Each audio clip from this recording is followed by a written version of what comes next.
বাংলাদেশের আসন্ন জাতীয় সংসদ নির্বাচনকে ঘিরে তৈরি হয়েছে নতুন আলোচনা।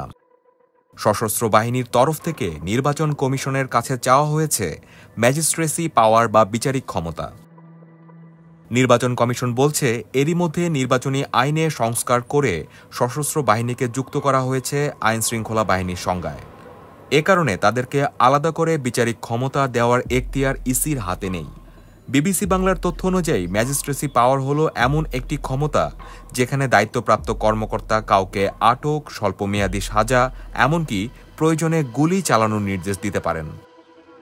সাধারণত এই ক্ষমতা থাকে বেসামরিক নির্বাহী ম্যাজিস্ট্রেটদের হাতে, কিন্তু গত বছরের ৫ আগস্ট শেখ হাসিনা সরকারের পতনের পর গঠিত অন্তর্বর্তী সরকার সেনাবাহিনীর কমিশন প্রাপ্ত কর্মকর্তাদের বিচারিক ক্ষমতা দিয়ে প্রজ্ঞাপন জারি করে।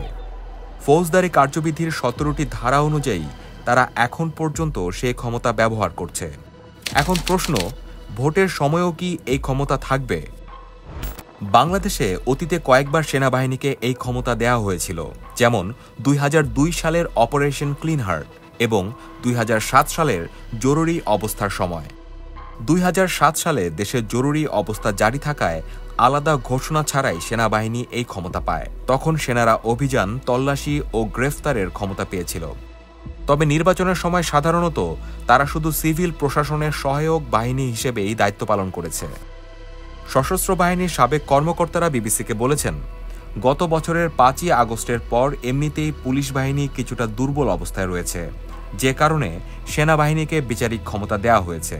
কিন্তু শুধুমাত্র ভোটের সময় যদি সেই ক্ষমতা না থাকে, তাহলে সুষ্ঠু নির্বাচন নিয়েও নানা শঙ্কা তৈরি হতে পারে। নিরাপত্তা বিশ্লেষক ইমদাদুল ইসলাম বিবিসিকে বলেন, সেনাবাহিনীকে বিচারিক ক্ষমতা দিলে তাদের কাজ সহজ হবে।